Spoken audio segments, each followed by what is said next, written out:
Mtazamaji, tudunde viwanjani sasa ambako timu ya taifa ya wanawake Harambee Starlets imetua katika uwanja wa ndege wa kimataifa wa Morocco mapema leo tayari kumenyana kwenye kipute cha wanawake cha WAFCON mwaka 2026 ambacho kitaanza rasmi tarehe 26 mwezi Julai mwaka 2026.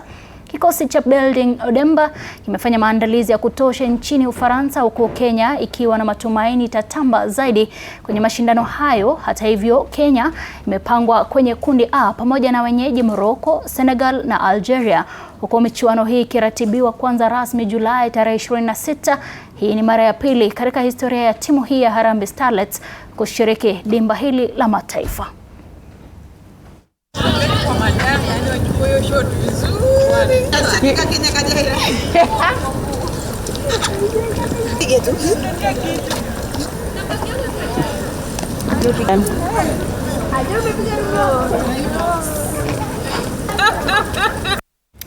Na nyota wa timu ya taifa ya Ujerumani